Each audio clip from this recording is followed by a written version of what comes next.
welcome with me again on this show, The Professional.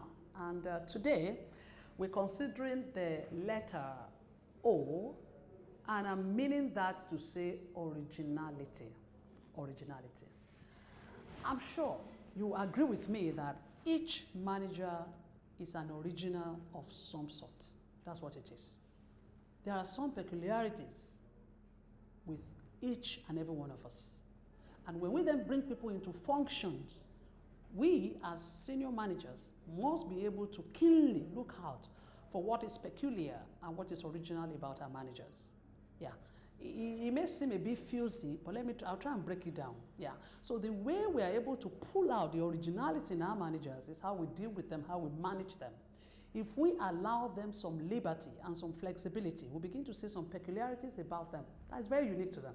So if you have a team of 7, 8, 10 people within your unit, you'll be shocked that they are all different. Yeah. So of course, personality traits come to play here. Some are more creative than the other, some are more outspoken and all of that. But even within the people who have the same personality, there are still peculiarities about them. So as we mentor them, using different methods and approaches, we'll be able to pull out what is peculiar about them. This is my story, you know. Within my team, then I had a fairly large team, yeah. One of the managers, who was supposed to be like a high flyer, you know, and all of that, needed to be mentored, and I decided to mentor. Incidentally, I had just read a book then, and one of the things I learned from the book was the need not to carry other people's monkeys. I'm not sure if you ever heard that. Now, when you carry other people's monkeys, it means you're not delegating well. It means you're doing stuffs that your managers should do. And that tends to happen with most professionals, you know. You don't want things to fall off. Therefore, even after you've assigned a task to a manager, because deadlines are hitting and all, you take on the role again, the task, you begin to do. Therefore, you overwork and overrun yourself. So I decided I wasn't going to do this.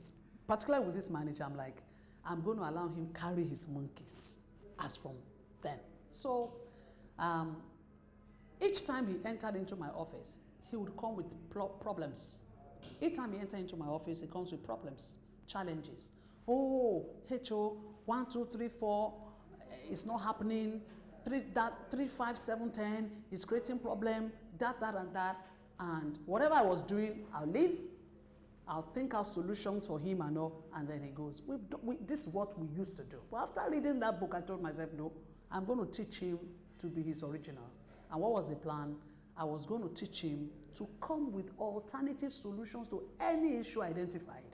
So I had called him, giving him the brief to say, I'll never give you solutions anymore. You must enter into my office with some proposals, some alternatives, create something, generate some ideas, and come with it. And we started doing that.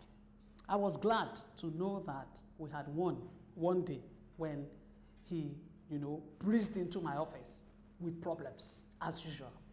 As he entered into my office, of course I was busy working, but once he stepped into the office, I'm like, okay, let's listen, let's hear him out.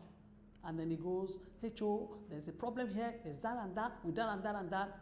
I just stayed back, almost I reclined my seat to say, without making any comments, but my body language spoke the story to say, you know, my body language made the point to say, you know what to do.